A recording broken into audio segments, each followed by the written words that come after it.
Bienvenue sur les cours de Jean-Phi pour le corrigé du CAPES 2021, épreuve 2. Donc EA, c'est l'ensemble des suites réelles qui vérifient UN plus 3 est égal à A plus 3 UN plus 2 moins 3A plus 2 UN plus 1 plus 2A UN. En A1, il faut mettre en B5 la formule égale D$1 pour bloquer cette case. Donc comme on ne changera pas de colonne, on n'est pas obligé de mettre $D. Plus 3, le tout fois B4, plus 3 fois D$1 plus 2 fois D3. Là, ici, il y a une multiplication, évidemment. Plus 2 fois D$1 fois B. Grand 2, supposons que UN est égal à alpha, et calculons ça. C'est-à-dire, on remplace partout alpha ici. Et donc, on va trouver que quand on développe ça, ça nous fait alpha. D'accord? Donc, on a bien cette formule-là, ce qui prouve que cette suite appartient à EA. Partie B, où on prend A égale 0, donc ici on fait A égale 0, donc ça fait 3 UN plus 2, moins 2 UN plus 1, voilà, est égal à UN plus 3. Alors, si on considère cette suite définie par E0 égale 1, et pour les autres UN, tous nuls. UN plus 3 est égal à UN plus 2, est égal à EN plus 1, est égal à 0, quel que soit n appartenant à n, puisqu'on va avoir les indices supérieurs ou égaux à 1. Donc, en plus 3 qui vaut 0 est bien égal à 3 en plus 2 qui vaut 0, moins 2 en plus 1 qui vaut 0, quel que soit n. Donc, j'ai bien E qui appartient à E0. Petit 2, lambda appartenant à R, Vn égale un moins lambda en. Je veux avoir V2 égale 3V1 moins 2V0, ce qui équivaut à dire que U2 moins lambda E2, alors lambda E2 il vaut 0, est égal à 3 facteurs de V1, c'est-à-dire U1 moins lambda E1, E1 il vaut 0 aussi, moins 2 U0 moins lambda E0, lui il vaut 1. Et donc ça fait U2 égale 3U1 moins 2U2 plus 2 lambda. Ça équivaut donc à dire que lambda est égal à U2 moins 3U1 plus 2U0 sur 2. Il y a bien une valeur unique pour lambda. Vn plus 2 est égal à 3Vn plus 1 moins 2Vn. Ça équivaut à dire que Un plus 2 moins lambda En plus 2 est égal à 3Un plus 1 moins lambda En plus 1. Alors celui-là il vaut 0, celui-là aussi. Moins 2 facteur de Un moins lambda En. D'accord? Donc ça équivaut à dire que Un plus 2 est égal à 3Un plus 1 moins 2Un plus 2 lambda En. Alors, si on prend n supérieur ou égal à 1, celui-là il vaut 0 à ce moment-là. Et donc ça fait Un plus 2 égale 3Un plus 1 moins 2Un. Donc ça implique ça. Ça implique ça. D'accord? Et donc c'est vrai pour n supérieur ou égal à 1. D'accord?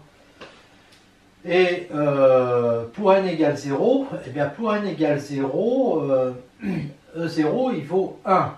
Donc ça fait, est-ce qu'on a, U2 égale 3U1 moins 2U0 plus de lambda. Ben ça c'est vrai, parce que si je prends ça ici, en faisant passer tout du même côté, j'ai bien 2 lambda plus 3U1 moins 2U0 qui est égal à U1. Je me suis trompé quelque part, mais c'est U2, pardon, qui est égal à U2.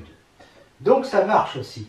Donc en fait, ça veut dire que quel que soit n appartenant à n, j'ai Vn plus 2 qui est égal à 3Vn plus 1 moins 2Vn. Question 3, je veux avoir ça, ça équivaut à dire ça, c'est évident. Petit 4, est-ce que Vn est égal à alpha plus bêta 2 puissance n, quel que soit n appartenant à n? En tout cas, c'est vrai à l'ordre 0, parce que alpha plus bêta est égal à V0.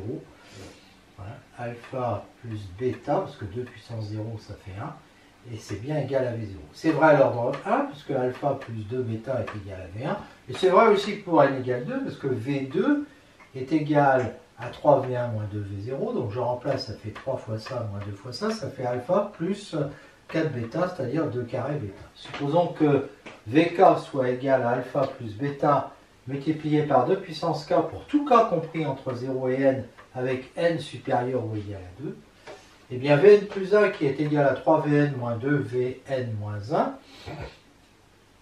hein, mais oui, alors ça, ça vient de cette formule-là, hein, c'est-à-dire que si je change l'indice, ça fait Vn plus 1 égale 3Vn moins 2Vn moins 1, à condition évidemment que n soit supérieur ou égal à 1, mais n est supérieur ou égal à 2, donc ça marche bien. Alors, Vn, lui, je peux le remplacer, puisque n est supérieur ou égal à 2, par alpha plus 2 puissance n bêta, et puis puisque n-1 est supérieur ou égal à 1, je peux remplacer Vn-1 par alpha plus bêta fois 2 puissance n-1, parce que dans ma récurrence, j'ai supposé que c'était vrai pour tout cas compris entre 0 et n. Donc Vn plus 1 va être égal à 3 fois ce truc-là, donc 3 alpha plus 3 fois 2 puissance n bêta, moins 2 Vn-1, c'est-à-dire moins 2 alpha moins bêta multiplié, alors là je l'ai peut-être, oui, moins 2 alpha plus bêta fois 2 puissance n-1, et 3 alpha moins 2 alpha ça fait alpha, 3 fois 2 puissance n bêta, plus 2 puissance n moins 2 puissance n bêta, ça en fait donc 2 fois 2 puissance n bêta, et donc ça fait alpha plus bêta multiplié par 2 puissance n plus 1. Donc Vn plus 1 est égal à ça, donc cette formule-là que je veux démontrer est vraie à l'ordre n plus 1. Donc d'après le théorème de récurrence, elle est toujours vraie. Donc la conclusion c'est que Vn, quel que soit n, est égal à alpha plus bêta multiplié par 2 puissance n. Question 5, Vn est égal à alpha plus bêta fois 2 puissance n. Donc Un qui est égal à Vn plus lambda En va être égal à alpha plus bêta 2 puissance n plus lambda En, quel que soit n. Donc U va être égal à alpha fois 1, la suite identité, plus bêta fois la suite 2 puissance n, plus lambda, la suite E. Donc c'est combinaison linéaire des suites 1, 2 puissance n et E. Grand 4, si Un est égal à alpha, donc c'est la réciproque, si Un est une combinaison linéaire, 3Un plus 2 moins 2Un plus 1 va nous faire ça, moins 2 fois ça, mais ça fait 0 et ça aussi. Donc ça va faire alpha plus 3 bêta, 2 puissance 2n plus 2, 2 puissance n plus 2, pardon, moins 2 bêta, 2 puissance n plus 1, ce qui est fait alpha plus bêta. Alors facteur de 3 fois ça moins 2 fois ça, ça va faire 2 puissance n plus 2 fois 2. Donc alpha plus bêta fois 2 puissance n plus 3. Voilà. Donc comme n plus 3 est plus grand ou égal à 0, n plus 3 est égal à 0. Et donc ça veut dire que Un plus 3 va être égal à alpha 1 plus bêta 2 à la puissance n plus 3, et puis le dernier, ça sera lambda En3, mais qui fera 0. Hein. Donc on a bien ça. Voilà. Donc U appartient bien à E0. Voilà. Grand 5, petit 1, E0, c'est l'ensemble de tout ce qu'il ressort, tout ce qu'on a démontré. C'est que E0, c'est l'ensemble des suites U de la forme alpha 1 plus bêta 2 puissance n plus lambda. Lambda, alpha et bêta appartenant à R au Q. Bon, en fait, il s'agit d'un espace vectoriel de dimension 3. Bon, qu'est-ce qu'on a fait? Je ne sais pas quelle réponse donner. On a fait une récurrence, on a fait un changement de suite. C'est A égale 3. E3, c'est l'ensemble des suites qui vérifient ça. On introduit cette matrice. AUN, ça nous fait ça. et ça nous donne un plus 3, un plus 2, un plus 1. D'accord? Ce qui fait la suite un plus 1. Donc un plus 1 est égal à, enfin, ce qui fait la colonne un plus 1. Et donc égal à AUN. Par une récurrence immédiate, UN est donc égal à A puissance n U0. Je ne la fais pas, cette récurrence. P est égal à ça. Son déterminant, c'est 1 fois le déterminant de ça, moins 1 fois le déterminant 4, 9, 1, 1, plus 1 fois le déterminant qui est ici. Et on trouve facilement que ça nous fait moins 2, différent de 0. Donc P est inversible, on l'inverse en prenant ici ce déterminant là, qui est égal à moins 1, donc moins 1,5 de ce déterminant qui est égal, on prend les cofacteurs en fait. Hein. Donc ici on prend le déterminant 1, 1, 9, 1, etc. P-1 à P, ben, je fais le calcul, P-1 à P, donc P-1 c'est ça, AP je trouve que ça fait ça, après je multiplie, et je trouve ça qui est bien une matrice diagonale. Alors, D c'est P-1 à P, donc A c'est P, D, P-1, bien sûr. Il suffit de multiplier par P à gauche et par P-1 à droite. Donc A puissance n, ça revient à faire P, D, P-1 fois P. Puis à chaque fois que P-1 fois P fait l'identité, il va rester que le premier P, le dernier P-1, puis entre les deux, D puissance n. On peut aussi démontrer par récurrence, hein. C'est-à-dire A puissance 0 égale I3 fait bien P, D puissance 0, P-1, puisque D puissance 0, ça fait I3, et que P-1, ça fait I3.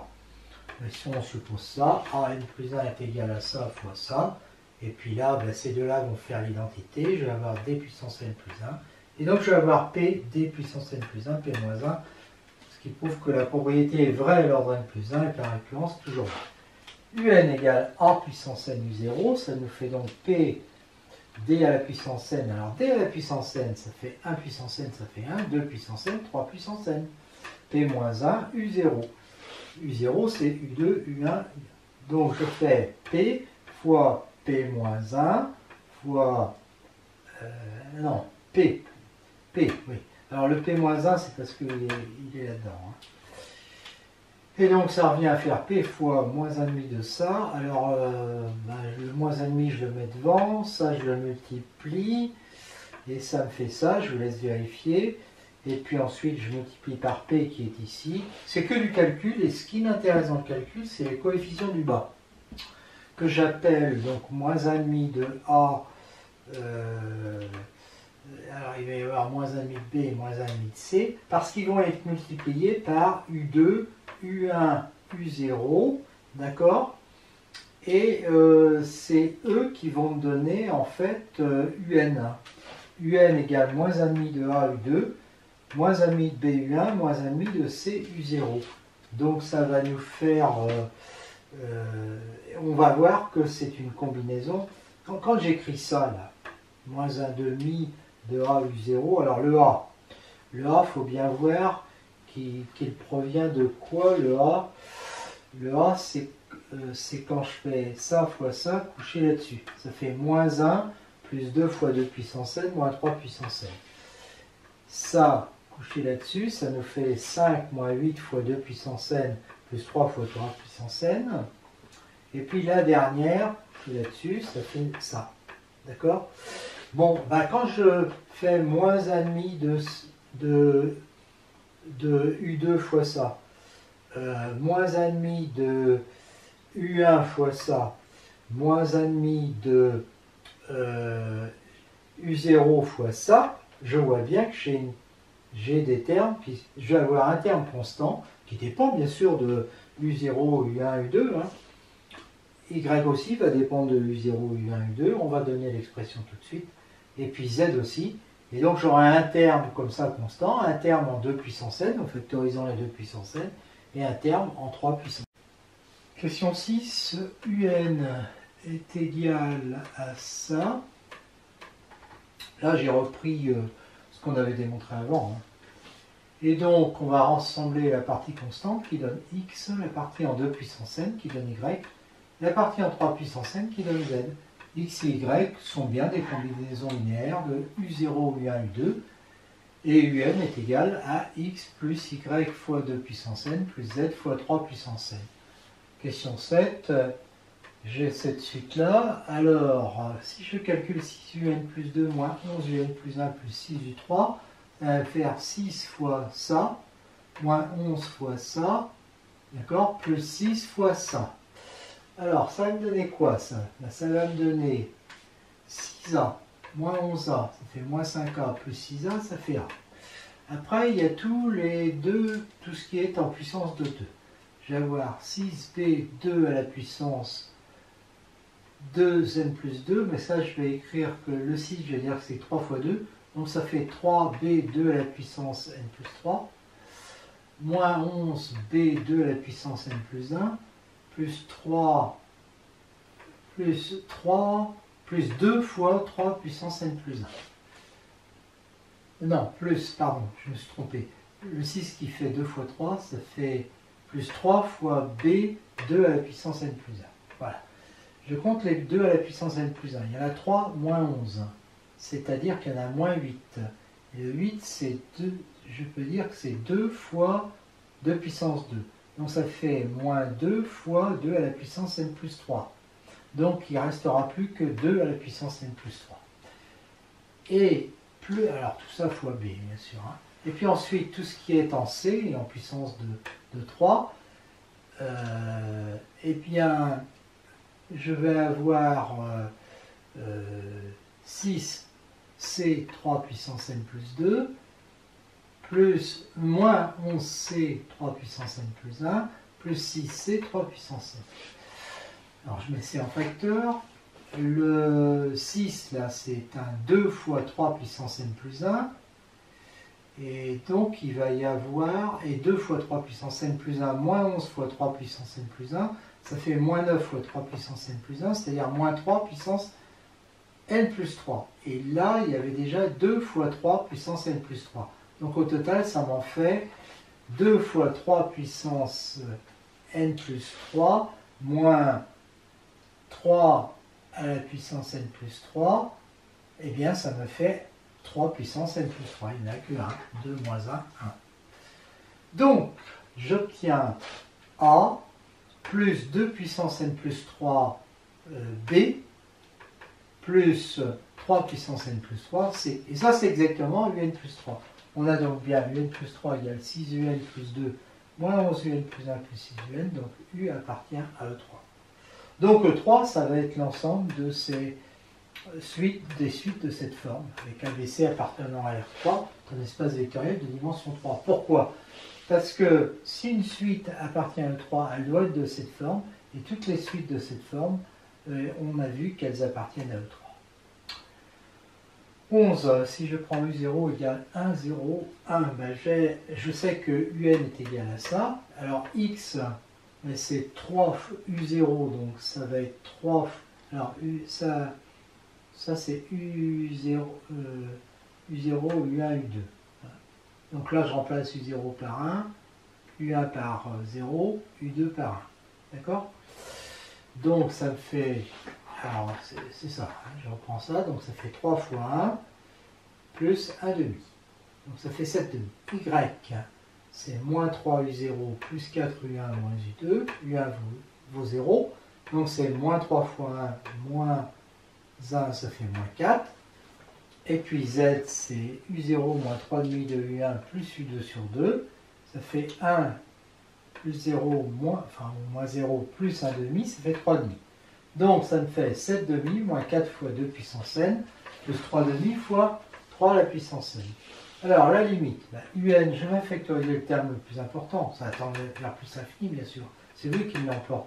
Alors je peux l'expliquer comme ça en disant 3 puissance n facteur de 7 demi de 1 sur 3 puissance n qui tend vers 0, moins 4 fois, et là je divise par 3 puissance n, donc ça fait 2 tiers à la puissance n qui tend vers 0 parce que 2 tiers est inférieur à 1, plus 3 demi, donc ça tend vers 0, ça aussi, ça fait 3 demi de quelque chose qui tend vers plus infini, ça tend vers plus infini. Donc l'algorithme qu'on va écrire, on va U, ça représente UN, V, UN plus 1, W, UN plus 2. Donc au départ, je mets 1 dans U0, 0 dans U1 et 1 dans U2, d'accord? Et donc là, n vaut 2, hein, 0, 1, 2. Et je vais dire que tant que W est inférieur à 10 puissance 5, ben je calcule U3 qui est 6 U2 moins 11 U1. Enfin, en fait, je fais UN plus 3 égale 6 UN plus 1 moins 11 UN plus... Qu'est-ce que je viens de dire? 6. Alors UN plus 1, UN plus 2, oui. UN plus 3 qui est égal à 6 UN plus 2 moins 11 UN plus 1 plus 6 UN. Voilà. Et j'incrémente N. D'accord? Et ensuite, évidemment, il faut que je les calcule tous, c'est-à-dire mon X va devenir W. Alors mon V va devenir U. Hein, ça veut dire que V avant c'était U1. Eh bien, il va devenir en fait, il va devenir U0, quoi, si on veut. Hein. C'est-à-dire le UN plus 1 devient UN, quoi. V donne U, W donne V, et X devient W. Voilà. Et je fais ça tant que W est inférieur à 10 puissance 5. Et après, j'affiche N1. Voilà. Ça s'écrit facilement en Python, ça. Et la question 12, avec 1, 2, 1, ben, je calcule encore X. Donc 1, 2, 1. Donc je fais X égale 3 moins 5 plus 1 demi. Ça fait moins 3 demi. Je fais Y égale, donc c'est 1, 2, 1. Moins 3 plus 8 moins 1, ce qui fait 4. Et Z qui est égal, donc on a dit 1, 2, 1. 1 moins 3 plus 1 demi, qui fait moins 2 plus 1 demi, moins 3 demi. Donc UN est égal à moins 3 demi, plus 4 fois 2 puissance n, moins 3 demi fois 3 puissance n. Bon, mais là, ça va tendre vers moins l'infini, c'est lui qui l'emporte. Donc et effectivement, si je mets 3 puissance n en facteur, ça fait ça, ça tend vers 0, ça aussi, ça fait moins 3 demi, donc négatif fois 3 puissance n qui tend vers plus l'infini, ça tend vers moins l'infini. Donc qu'est-ce qui va se passer quand on fait cette boucle? Eh bien, on n'arrivera jamais à 10 puissance 5, puisque au contraire, on va s'apercevoir. En fait, ça va être une boucle infinie. Hein, c'est-à-dire que ça tend vers moins l'infini, donc à partir d'un certain rang, et assez rapidement, en fait, ça faudrait faire le calcul, ça devient par exemple négatif. Donc voilà. Donc on a une boucle infinie, et donc on aura la question 8 et 8 θ. Bien, l'ensemble R puissance n des suites réelles est un R espace vectoriel avec ces opérations-là. EA, c'est l'ensemble des U vérifiant cette condition. La suite nulle appartient évidemment à EA qui n'est donc pas vide, parce que 0 vérifie ça. Quand on met des zéros partout, là, ça marche. Si UV appartient à EA et lambda appartient à R, et que je pose oméga est égal à lambda U plus V avec les notations habituelles, Wn plus 3 égale lambda Un plus 3 plus Vn plus 3, mais Un plus 3, je vais le remplacer par ça, et Vn plus 3, je vais le remplacer par ça. Et bien après, il y a une petite manipulation. A plus 3 est facteur de lambda Un plus 2 plus Vn plus 2, 3a plus 2 moins 3a plus 2 est facteur de lambda Un plus 1 plus Vn plus 1, puis l'autre est facteur de ça, d'où j'obtiens que Wn plus 3 est égal à plus 3 Wn plus 2, moins 3a plus 2 Wn plus 1, plus 2a Wn, quel que soit n, donc W appartient à EA, qui est donc un sous-espace vectoriel de R puissance n. 19, petit 1, θ de lambda U plus V, bah je vais l'appeler W, ça. Donc ça fait W0, W1, W2, et donc ça fait ça. Et je peux l'écrire comme ça, et donc c'est lambda θU plus θV, donc θ est linéaire. Petit 2, si je prends ABC appartient à R au cube, je cherche U tel que θU égale ABC. Donc je suis obligé d'avoir U2 égale A, U1 égale B, U0 égale C. Et les UN sont déterminés de façon unique par la relation de récurrence que j'ai là. D'accord? Et donc je vais obtenir une suite unique, vérifiant θ de U est égal à ABC. Et donc je peux dire que θ est bijective. Petit 3, θ est bijective, c'est une bijection entre EA et R R au cube, et donc R au cube, comme dimension de R au cube égale 3, dimension de A est égale à 3. Question 15, ben on cherche lambda tel que la suite de terme général lambda puissance n appartient à E, ce qui équivaut à dire ça. Et si lambda est différent de 0, puisque je cherche lambda différent de 0, ça équivaut à dire ça. Alors là, ce que je vois, c'est que 1 est une, enfin lambda égale 1 est une racine évidente, donc je factorise par lambda moins 1. Et puis là, je peux remarquer que A, parce que là j'ai la somme, hein, A plus 2, puis là j'ai le produit 2A, donc ça veut dire que j'ai cette factorisation-là. Donc si A n'appartient pas à 1, 2, j'ai 3 racines 2A2 distinctes. On montre que les suites 1, 2 puissance n, A puissance n sont indépendantes et donc forment une base de A. Donc A, c'est l'ensemble des suites de la forme alpha à la suite constante 1, plus bêta à la suite 2 puissance n, plus gamma à la suite A puissance n. Pour montrer qu'elles sont indépendantes, ben, je suppose ça. Je regarde ce que ça donne pour n égale 0, n égale 1, et puis n égale 2. Et en fait, c'est très facile de voir que ce système-là, il suffit de considérer son déterminant d'ailleurs, admet une solution évidente. Je ne le fais pas ici, mais vraiment. Question D13, si A est égal à 0, bah la suite A puissance n, ça fera, en fait 0 puissance 0, on dit que c'est 1, et après c'est que des 0. Donc c'est cette suite-là, donc la suite, donc c'est la suite E. Une base de E0, bah, ça va être donc 1, 2 puissance n et E. Et donc on retrouve que E0, c'est l'ensemble des suites qui sont des combinaisons linéaires de ces suites 1, 2 puissance n, E. Et si A égale 3, bah, une base de E3, c'est ça. Hein, et donc on retrouve E3. Problème 2, partie A, P de x inférieur ou égal à t est égal à ça. Après c'est de l'intégration, hein, c'est très classique. Et P de x supérieur à t est égal à 1 moins P de x inférieur ou égal à t, donc 1 moins ça, ça nous fait ça. La probabilité que le noyau se désintègre en O plus t jours, alors respectivement en plus de t jours, est 1 moins exponentielle moins lambda t, respectivement exponentielle de moins lambda t. Grand 3 pour h positif et t positif d'ailleurs.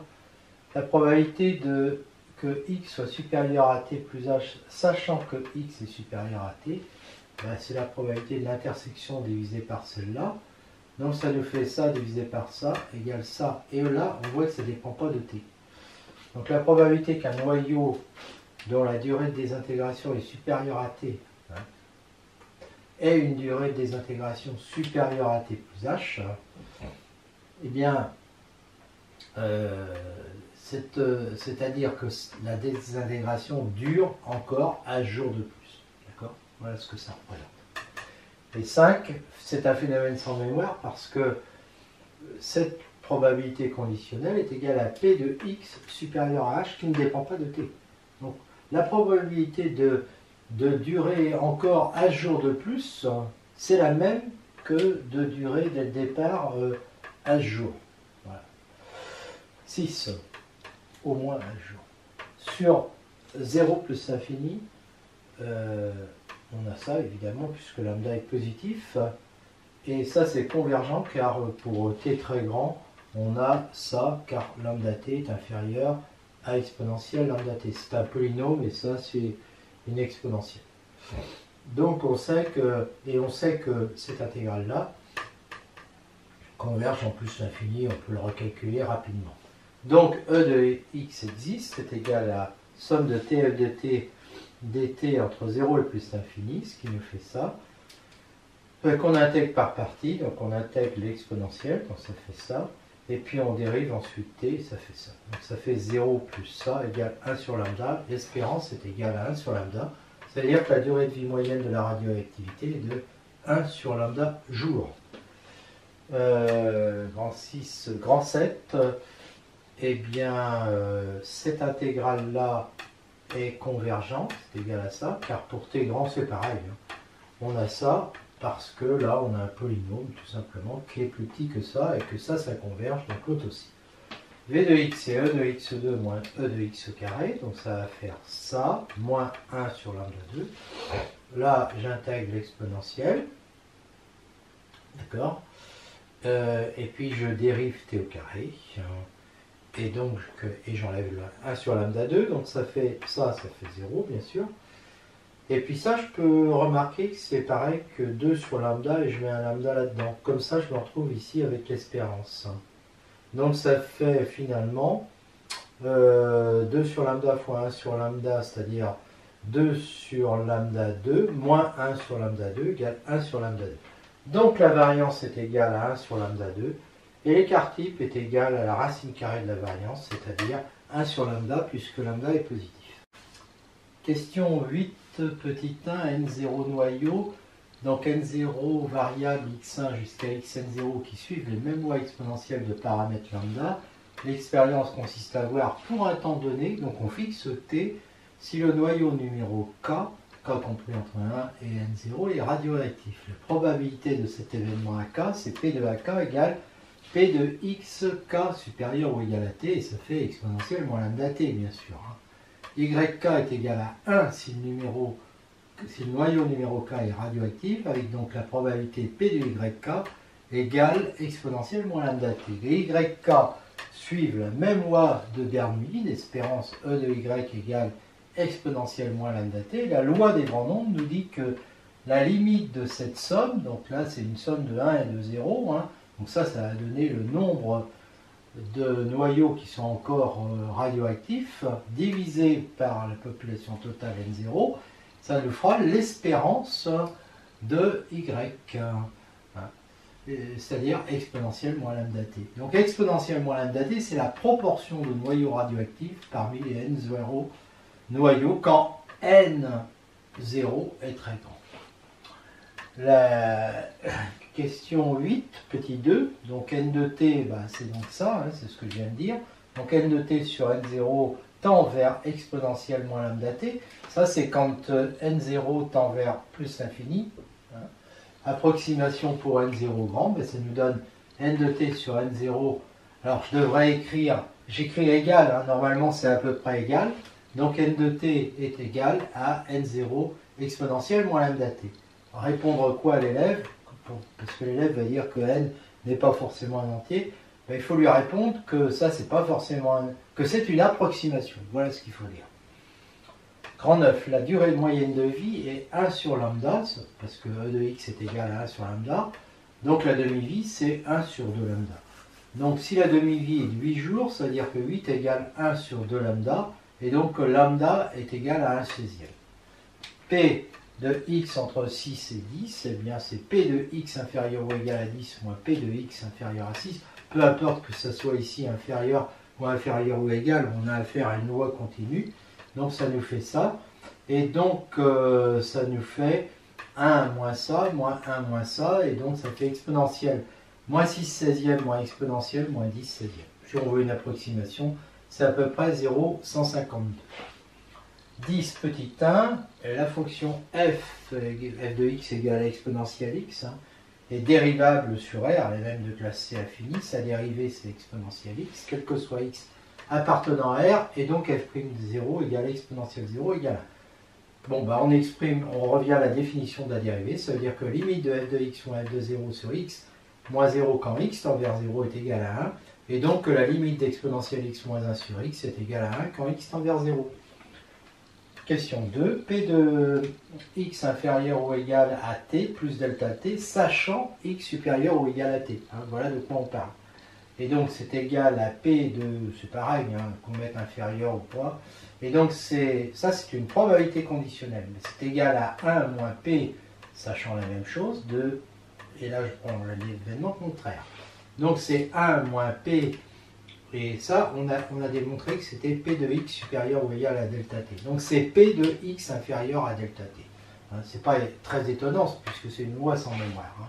Donc P de x inférieur ou égal à t plus delta t, sachant que x est supérieur ou égal à t, eh bien, ça va être égal à P de x inférieur ou égal à delta t, donc 1 moins exponentielle moins lambda delta t. Mais seulement d'après ça, si je prends x petit, je peux dire que exponentielle x moins 1 sur x est égal à 1. Donc là, je vais pouvoir dire que comme delta t est très petit, ben, moins lambda delta t aussi, hein, donc exponentielle moins lambda delta t moins 1 sur moins lambda delta t est à peu près égal à 1.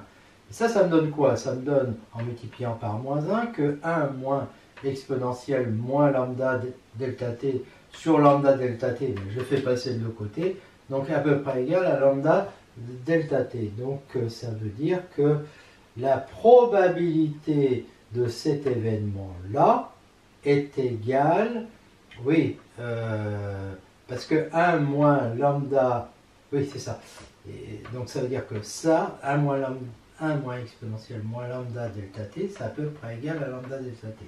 Donc cette probabilité-là, qui en réalité est égale à ça, eh bien est à peu près égale à lambda delta t. Voilà.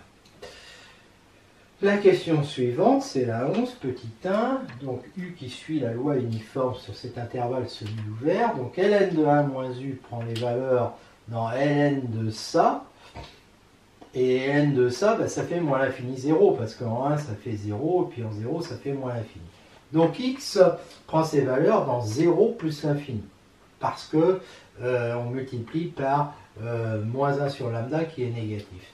Dire que x est inférieur ou égal à t, ça équivaut à dire que ça est inférieur ou égal à t, ce qui équivaut à dire, ça c'est un nombre négatif, hein. Donc j'ai multiplié là par moins lambda, et donc je change le truc, d'accord? Et donc ça équivaut à dire que 1 moins u est supérieur ou égal à exponentielle moins lambda t, donc u est inférieur ou égal à 1 moins exponentielle de moins lambda t. Donc p de x inférieur ou égal à t, c'est p que u soit inférieur ou égal à 1 moins lambda t. Ça, c'est une loi uniforme, on sait que ça fait 1 moins exponentielle moins lambda t. Alors là, je reconnais quoi? Je reconnais la loi de la fonction de répartition d'une loi d'une variable qui suit une loi exponentielle. Donc j'ai en fait la fonction de répartition de x qui est égale à la fonction de répartition de y, où y suit la loi exponentielle, parce que je sais que fy de x et p de y inférieur ou égal à x, c'est égal à 1 moins exponentielle moins lambda t. D'accord? Alors, elles ont les mêmes fonctions de répartition, les variables aléatoires x et y, et on sait qu'une fonction de répartition, ça définit parfaitement une loi. Hein. Donc ça veut dire que x suit la loi de y, c'est-à-dire que x suit la loi exponentielle de paramètres lambda, comme y. On arrive au terme de ce corrigé. Question 11.2. Donc voilà le petit programme qui permet d'afficher une valeur prise par la variable aléatoire grand X. 3a, et bien ici on a une population de 1000 noyaux. On initialise le nombre de noyaux radioactifs à 0, puis on regarde si autant t, on regarde chacun des noyaux et on regarde s'il est radioactif. Il sera radioactif si la valeur rendue par expo de L sera supérieure à T. D'accord? Et à ce moment-là, on incrémente N, et à la fin, on retourne la proportion N sur N0 qui donne une valeur approximative de la probabilité que X soit supérieur à T. Alors, question 3b. Là, on veut que X soit entre 6 et 10. Bon, il suffit de faire ça. D'accord? Et donc, ça donne une approximation, mais on a une meilleure approximation si on refait ça 10 000 fois et qu'on fait la moyenne des résultats. Donc, pour ça, il nous faut une variable supplémentaire initialisée à 0, puis on fait la somme de tous ces résultats. Puis à la fin, on divise par 10 000 pour avoir une valeur moyenne de ces 10 000 probabilités.